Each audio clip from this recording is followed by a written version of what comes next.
Institute for Learning since June 2008, and it's a great privilege to work so closely with many thousands of teachers and trainers across our sector, and to hear their views, and for our team, we've got an excellent small team, but team of educational experts, teachers and trainers, initial teacher educators. So we're very close to very large numbers, and part of what I'm going to say today is, of course, drawing on their perceptions of their experience in working to be the best they can be in their teaching practice. So Jean Kelly, some of you will know, Sue Colhoun, some of you will know, who work with me, and a team of reviewers drawn from the sector. What's the purpose of the Institute for Learning? The purpose is to support individuals through individual membership to be great teachers and trainers, to be great in their practice and over a career at different stages in their career. We also give status to members, so nearly 16,000 teachers and trainers have gained QTLS status, which is equal to teaching in schools, and that was a long and hard fought for negotiations and opportunities created, as Lynn said, build our own future, as well as find the right moment to create that. So that was a great step forward for the sector to have that parity and career flexibility. Previously it was porous one way, but not the other, to be recognised as qualified. So the Institute for Learning awards status, and we have different grades of membership in the same way that other professional bodies do, so accountants, CIMA, ACCA, etc., with fellowship and associates, affiliates and members. So, what I want to do, it's obvious really, but let's start by imagining a sector. It might be full of MOOCs, but and they have their place, of course, in the modern world of learning. But if we take teachers and trainers out of our sector, what's left? There's a huge teacher-trainer shaped hole, I would argue. And interestingly, in The Guardian last week, I haven't seen this, but somebody told me about it, but you may have, where a group of teachers are putting together, it's a curation, they're curating what are a whole series of free lectures available through museums, through galleries, through universities, etc. And they're creating programs from those, very innovative. But of course, without the teacher pulling that together and planning a curriculum, as Matthew was saying, there are a series of episodic, maybe interesting bits of learning, maybe remembered, maybe not, sometimes more entertainment. And there's an opportunity with the teacher input to create that into something very powerful, and with the progression leading from it.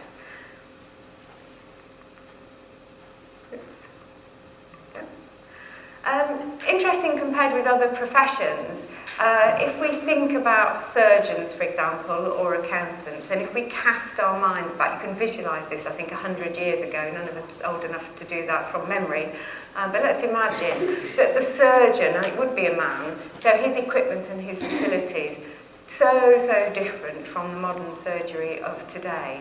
The accountant and his way of working 100 years ago on the ledger, as you can imagine, so different. It was said about 15 or 20 years ago that ironically teaching, if you looked a century before, that actually a lot of classroom practice would not be so markedly different. But I think in the last 15 years or so, that is transforming in the same way that other professions have experienced. And it's transformed, as we see here for the other professions, by new technologies, which applies also, new workplace contexts, so global economy, legal requirements, expectations, the world we're preparing young people for, or re-engaging adults in our communities. So today, the role and the expertise that teachers, trainers and assessors need is enormously wide-ranging. And that's fantastic in that it's very exciting, it's very creative, it's there's lots of scope for invention, for collaboration, from learning from each other. There is not a fixed canon, and this is what we do and this is how we deliver it, step one, step two, if it was ever like that, but definitely not now. But exciting, innovative, but real challenges also. a seismic shift we see, and in the experiences of our members, around expectations, their own, their learners, their organisations. Some of you involved in various leadership roles will be familiar with the PESTLE, which is a sort of acronym for strategic planning. So looking at that broader political, economic, sociological, technological, legal, environmental, equality and enterprising for our sector, created it into PESTLE with a very long E at the end. But that's what teachers are leaders of learning, and they also are working all the time in that context, that bigger strategic context for each of their learners, and they're taking that forward. Dual professionals, a very important concept. The Institute for Learning probably 10 years ago started to use that term, which has become more and more familiar with the CAVTL, Commission on Adult Vocational Teaching and Learning report. And the essence of that is expert in our subject or vocational area and expert in teaching methods, in pedagogy. And you can't have one without the other. So the dual professionalism is really important. So what's it like keeping up to date with logistics, catering, hospitality? How fast moving are our subjects, our vocational areas, compared with, say, 50 years ago, 100 years ago? Very fast moving. So as a practitioner, to keep up to date with that, vital. Any of you involved in big data? And the new 12 universities who've got big data funding, and are we planning our curriculum to link with that as a career route? There's a big data corridor in London, but there will be in other parts of the country. Euston to St Pancras area, if you're familiar at all, is very much a health big data corridor, and down to the Wellcome Trust and IMS, big data company.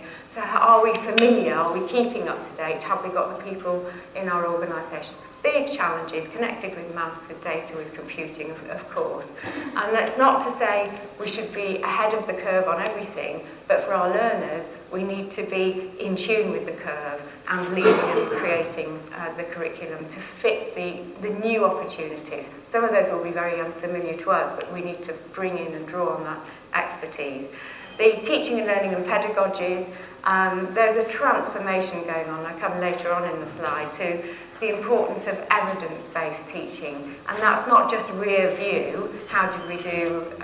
How did we practice yesterday, last year together? And let's review it and let's say, well, how could we develop and further from that? That's a very important. I'll come on to my 3 R's later with Lynn's 7 E's. But the reflection and reviewing is hugely important. But there is also looking more widely. We have a responsibility as teachers and trainers, assessors, to be looking beyond our local confines. So what is the international research on effective teaching and learning practice? We'll always make a difference. If any of us go into a classroom or a workshop, we will make an impact of some kind. And 99.9% that will be a positive impact. But what are the interventions? What are the methods that really make a big impact? And if you haven't looked at the Education Endowment Foundation website, they have a toolkit for teachers. It's more schools focused, so it needs some interpretation, but very usable. The University of York has a similar evidence-based database, very accessible and usable. And so it's not only that we might experience, we might think that peer tutoring is important, but it's not widespread across the sector. We might think, and from our experience, that collaborative learning is good, that it's useful, that we enjoy it. There's very strong research evidence, and Jeff Petty will come on, I'm sure, maybe later on in the day, to talk about that bridging from research into practice, and teachers being practitioner researchers ourselves, so researching, reviewing and reflecting. So we have a responsibility in curriculum terms and in our own teaching and learning methodologies to look wider. And that's a responsibility of a professional body as well, as we have in other spheres, so whether it's legal, whether it's accountancy, whether it's nursing, professional associations and bodies. They're looking at the practice to help keep those windows open. So do have a look at the evidence if you're not familiar with it. John Hattie's work, Marzano's, Timperley's, others will talk about these, as well as our own research. The Institute for Learning has a partnership with several universities, 5 or 6 across the country. One of them is the University of Oxford, and we have a fellowship research programme for individuals there.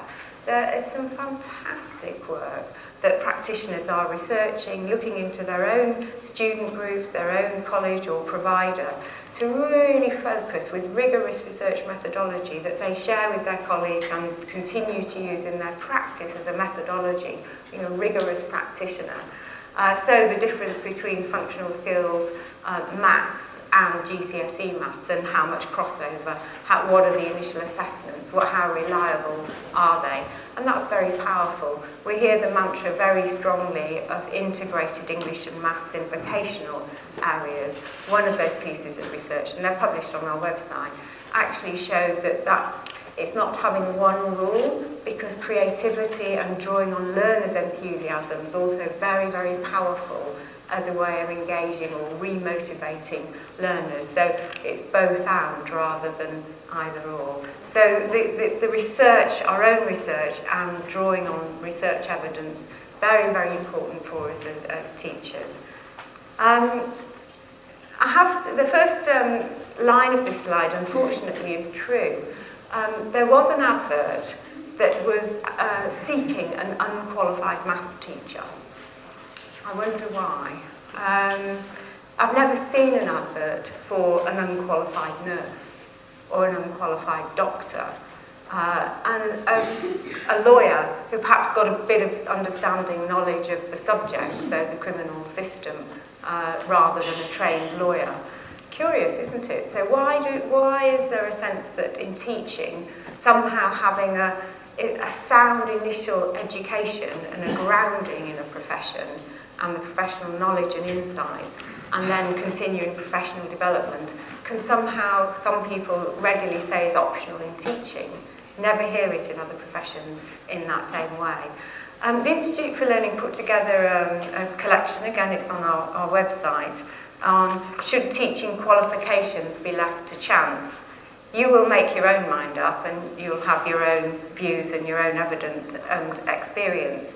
But I've just picked out 2 examples here, and actually Stephen Grix is in the audience. Thank you, Stephen. Your evidence here from Mid-Kent College. And the slide to your left, my right, is the example from their own rigorous look at the data of what kinds of lesson observation grades were given for part or unqualified teachers. And we want to be at the blue excellent end, we don't want to be at the red. And a very strong correlation is what that college found between unqualified teachers and not very good teaching. And so a real emphasis on teachers becoming trained and qualified. Okay, so for South Thames College. Now, press on. Status, I was asked to talk about briefly. The sorts of comments that we can hear is teacher in FE, oh, not a real teacher then. So we've got a public perception challenge that we need to address together. Won't dwell on that, you'll have the slides, I think. What is so important is time. What the pressures are on teachers and trainers are time, resources, materials for their practice, as we heard Matthew say, these pressures on the system that directly affect teachers.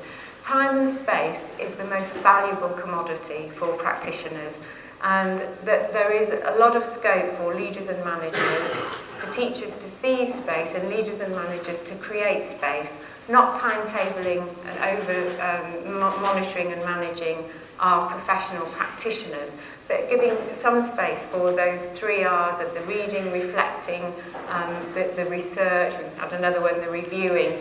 And the best educational systems in the world do have ratios of time for teachers to collaborate, time for teachers CPD for their training and mutual support that absolutely signal an indicator of top quality teaching and learning.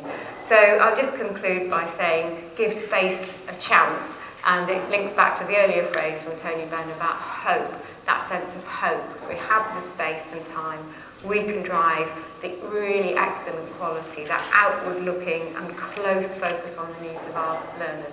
Thank you very much.